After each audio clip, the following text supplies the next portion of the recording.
I'm Danra, and I'm going to talk about channeling energy into advocacy today. Tom asked me to come specifically to talk about the Normalized Stuttering Challenge, which you may or may not have seen on social media. And that kind of started right here in the hills of Vermont. I tried to pick a PowerPoint that looks just like Vermont, what I see out my window right now. So I thought it would be fun, though, to see who is here first. So maybe you can dive into the chat, like where are you coming from? If you're a person who stutters, put a 1 in there. If you're an SLP, a 2, 3 for if you're a family member or ally, and maybe an emoji about how you're enjoying StutterFest so far. Or maybe it's almost lunchtime and you're hungry, so you can put a picture of a sandwich or something. It's kind of hard for me to see the chat when I'm presenting, but let me see if I can see who's here. Ooh, France, nice. I can partially speak French. Bégaiement. Lots of boths, nice. New York, Canada, Palm Beach, Ohio, yeah. Portugal, Brazil, oh my gosh, amazing. The Spanish-speaking community was awesome for the challenge. I got to give you a shout out. Scotland, nice. Seattle, people are from everywhere here. I'm seeing a good mix of SLPs and people who stutter.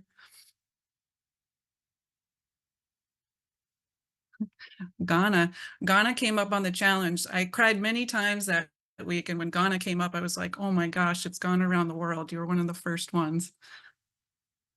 Amazing.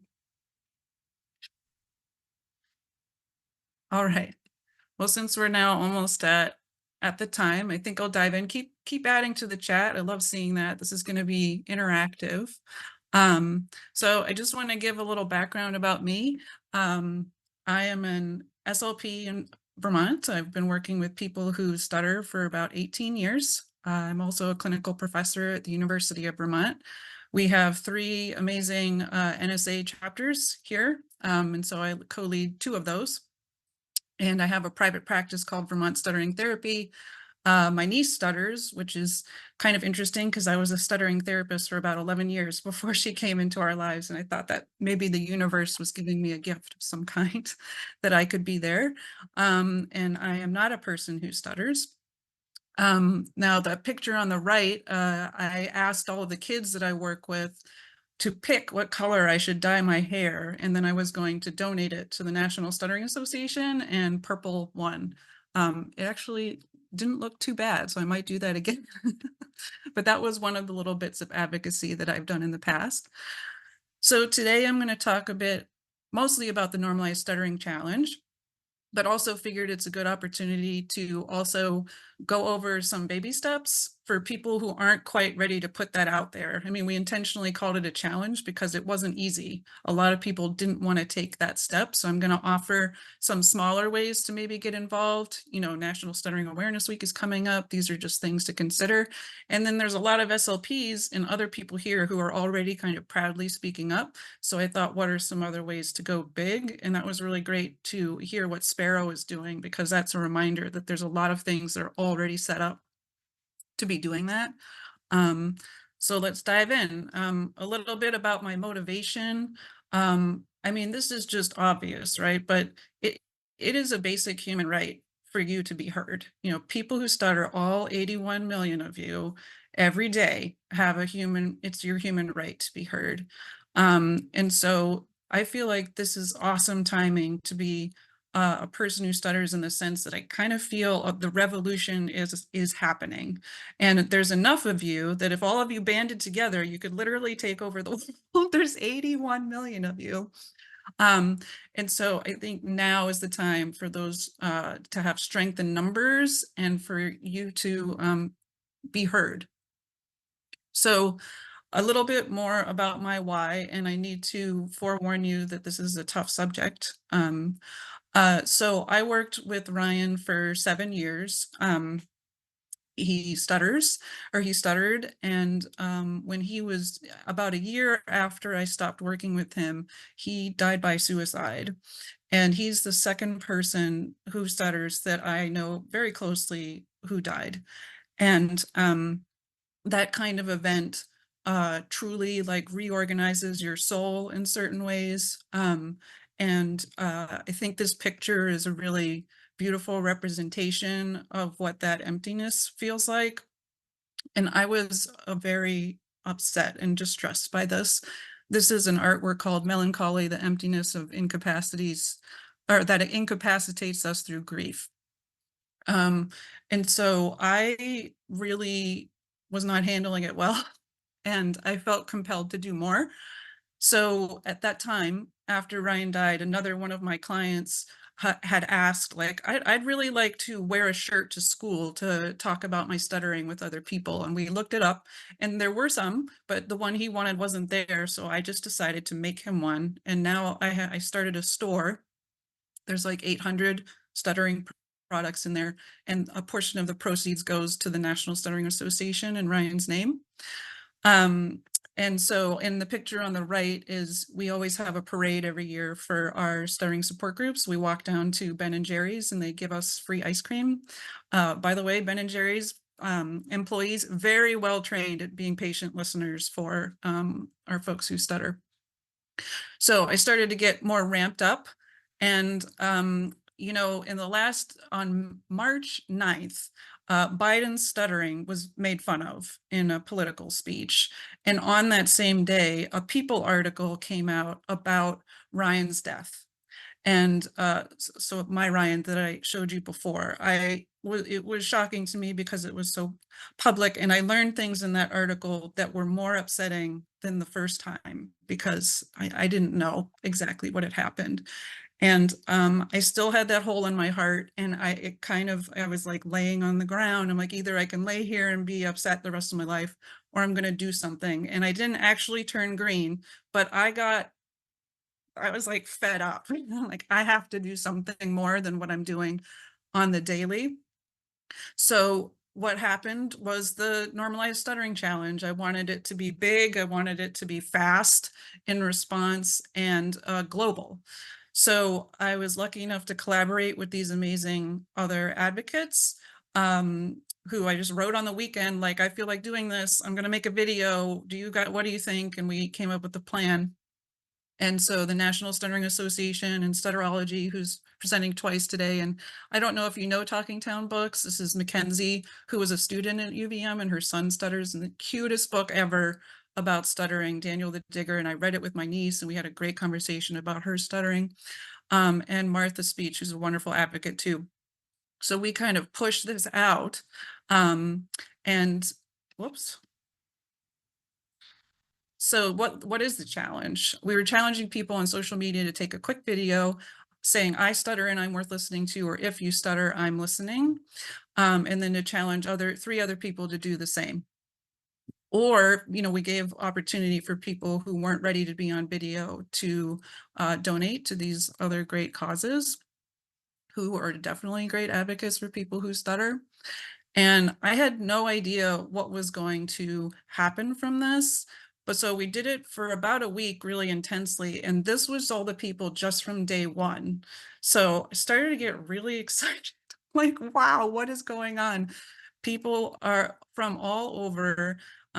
Like, there's this girl here, Grace, who her mom DM'd me, and she was like, she's 12, and this helped her feel brave enough to get online and just share this. And I started to cry because that's the same age that Ryan was. I don't know. It just started to get really emotional.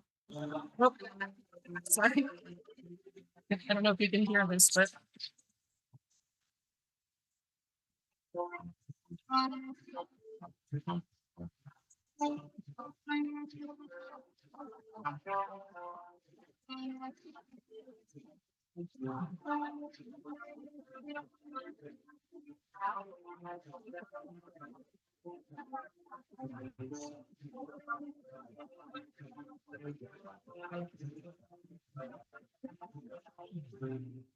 all right. I don't know. Were you able to see that? Yeah, so I would compile everybody's pictures from every day, and that was day 4.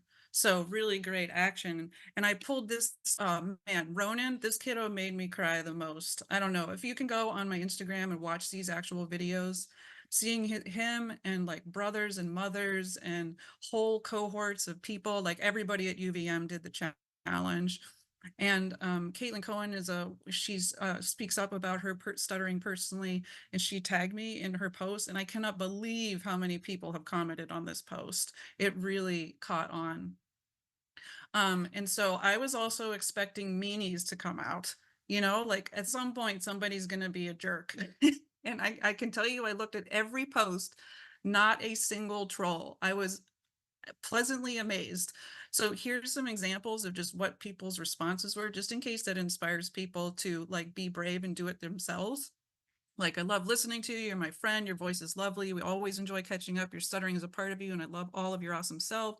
No matter what you do, no matter what, stutter louder. We deserve to be listening. Love your video. I understand completely. You're such an inspiration. I mean, nothing but this. It was terrific to see. And so we also started making some things to make this easier, because I know not everybody is willing to go on a video. And so if you want, there's this little QR code goes to like the landing page for the challenge, and there's a bunch of like free posts and things there. And I put Tom in the center. I don't know if Tom's here right now. But you'll see that, there's one for people who stutter, one for allies, and also for National Stuttering Awareness Week, which is coming up. So feel free to steal those. You just, put your own picture right in the middle there and make it your profile. And so I was thinking, like, how will we know that we've actually accomplished this, right? Like, there's collective voices happening. We have a challenge. People are talking. There's a StutterFest, so obviously this is happening. One of our members of our group said that we'll know that we're done, quote unquote, when people can disclose their stuttering as simply as they share their pronouns. When people can share that they stutter as simply as they share their pronouns. So, hi, I'm Izzy, I stutter, and I use she, her pronouns. And it wasn't that long when pronouns were, not being shared. So this is a very tangible goal, it feels like. I don't know, how close do we think that we are? I would love to see other people's ideas in the chat. Another idea would be, it'll be normalized when there's a stuttering character on a TV show or a movie, and it's not a big deal. It's not like the whole focus of the movie. That hasn't happened yet. And where are they? This would be another great big step. So maybe this is inspiring you to take action. Last year at StutterFest, Per Ohm had this quote, and I absolutely love it. It says, "What causes stuttering is a matter of science, and how to relate to stuttering is a matter of choice." So basically, I'm encouraging you to think about what your choice is going to be in terms of taking the next step, because it's absolutely under your control. So what are you ready for? I know that everybody's at very different stages. I meet people who say, I absolutely hate my stuttering, get away from me. And other people are like, I'm just ready to talk about it full steam ahead. So here's some ideas for the people who are maybe not quite ready. So just consider just stuttering and being heard a little bit more. Chris Constantino said, and this is terrific, "I think just introducing stuttering to a space can be a radical act. Just by stuttering and being open about it, you can begin to challenge some of those ableist narratives." I love the idea of it like being a little act of defiance in a way, or like a power move almost, to just let some go. And in our group, some of the people that we've talked about are, what does that look like to you? And, people talk about being small. And so they made their goal is to literally take up more space, and by doing that, like looking people in the eye when they stutter, and, disclosing that you stutter in an interview. Somebody said, "Step into your full power and stutter boldly." So these are just things for you to consider. How close are you to be willing to do that? All right. I am tired of people who stutter not getting to order the food that they want, or many other things that like they might not be choosing. The cost benefit analysis ends up weighing out like, oh, I wanted chocolate, but actually, I was going to stutter. So I want to tell you, order that chocolate ice cream if you want that ice cream. And so we have therapy, in our therapy, we could talk about like the king or queen mentality that came from one of our support group members. Like, no matter how long that subway line takes and you want every single item in that thing, you are hungry and you're a king or a queen. So just everybody else can wait. Like just go ahead and order the food you want. Do what you want, say what you want when you want. That's my hope for you. So also consider, how can talking be joyful? I really encourage people to look at avoidance reduction therapy. OpenStutter.com has tons of videos of people who have gone through this process. I would do literally anything Vivian Siskin says. I give my full endorsement. She's amazing. And so what is joyful talking to you? That's what your endpoint is. What feels authentic? What is connecting, spontaneous? And people who stutter say, you know what? I didn't realize until now that I never am actually listening to people. I'm just kind of scanning my own speech or preparing, and I'm not, and that doesn't allow that connection that people want. So just maybe consider defining what joyful talking means to you. Obviously connection, you're at StutterFest today, you get an A+, you're already connecting with people who stutter. This is one of our support groups from Vermont. We have this Stutterers Rock banner. We walk downtown and we yell at cars and we say, do you love people who stutter? And they honk and it's great. And the kids love it. And then they give us free ice cream. There's nothing better. So anyway, and the little corner in the box, we in therapy often talk about like, who's in your box? Like who are you willing to stutter openly in front of and talk openly about stuttering with? And then who's just outside your box that you might be willing to let in and say one thing that you haven't to them. For some people, that's their parent, right? They've lived their whole life and they have not talked to their parent about their stuttering. They know you stutter. I get it. That's weird after a long time, it might not be. So what I'm encouraging you is if you have somebody who's just outside the box, maybe your baby step would be bringing them in whatever way is comfortable with you. Maybe you could just say, it doesn't have to be a big conversation, like, hey, I was at this stuttering conference and I learned this weekend. And that's the way you disclose your stuttering. Reframing. These are pictures of what one of my kiddos in therapy has created these. So at the beginning of every session, he says these mantras. He says, what I say matters. We got this. Stuttering rocks. I was born that way and that's okay. Treat us like everybody else. The one on the right was from an adult client who we asked her what she wanted to say. And she said, I deserve to be heard. So we made a little button, put it on her backpack. And, the reframing is also like the cognitive message that you tell yourself when you do these hard things, because I'm not pretending that it isn't hard. It's not like magically easy to do what I'm saying or suggesting. But if you go into it with the mindset of like, I know I'm going to stutter, I'm going to do my best to stutter well, and let them think what they want. Let them think what they want. Is that tolerable for you? So these are the kinds of things that I encourage you to think about. Obviously, there's amazing stuttering voices out there. They are already proud. They are doing a fabulous job of being advocates and just speaking their truth. So, and most of them are here today. So make sure that you go to their what they have to say today, and then later go back and listen to what their voices are, because there's plenty of them out there.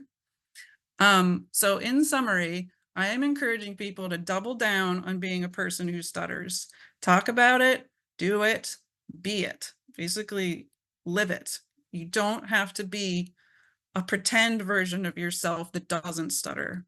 You can be your full, authentic self and live and do the things that you want while stuttering. Okay, so advocacy. What are other bigger ways for people who are maybe farther along? So National Stuttering Awareness Week is coming up. Very exciting. I managed to convince my town that I could put up this banner in the banner spot in our town. And I've got these little yard signs, and these are all available at my store too. And I'm going to give you a discount code. And remember, things go to the National Stuttering Association if you end up deciding to get some. And then my speech, there's the light up sea green. I know that in Maine, they're going to light up a bridge, it looked like. And in our town, I got permission to put lights around our rotary in the center of town, and they're going to do a little newspaper article on it. So this would be like a big. But go ahead and I know the time is tight, but you never know. You can always just ask to turn something green for the duration of that week. They can just say no, and then you can ask again next year. I was told no, and then I asked somebody else, and they said yes. So because Stuttering Awareness Week was coming up, it was good, and the Normalized Stuttering Challenge happened. I was surprised at how easy it was to get local news people and articles written about it. So if you're willing to like put yourself out there, um, they say yes. They love hearing these human interest stories. It's local, it's important, it's an important, advocacy story. People said yes. So if you're willing to put yourself on TV or in a newspaper article, just go ahead and write them. And they said all 4 of them that I asked said yes. So okay, taking it higher. This is the beautiful Vermont legislature building. I did challenge Bernie Sanders to do the Normalized Stuttering Challenge twice, and he did not do it.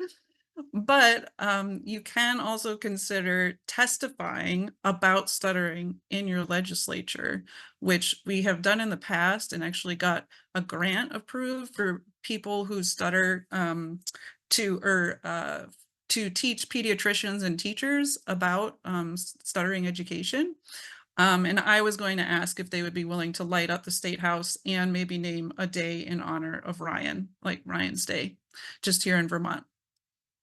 So thank you. I think I'm right at time. If you want to learn more, this is the link to the Normalized Stuttering Challenge. If you want to take the challenge, we're going to have a resurgence of it. And because there's going to be the National Stuttering Association conference this summer, and the friends and everybody, and we're going to hopefully get lots and lots of people to do this. So if you're willing to do it and take it, this is where all the information is, and that's where the discount code is for if you want to buy anything, so that money can go to the NSA. All right, and you can find me at Vermont Stuttering Therapy. That's where all of the previous, if you do hashtag Normalized Stuttering Challenge, that's where you can see all the videos of the people who've done it already. It's nice if you're having a bad day to just go through them because they're wonderful. And so I'm right at time. So I made a little slide for you, Claire. I don't know if you're here, but Claire is next to talk about Stammers through university consultancy, supporting university students and staff who stammer. So thank you, everybody. I love this family so much. You're amazing. If you have any other ideas, please put them in the chat because this is an open forum. Okay.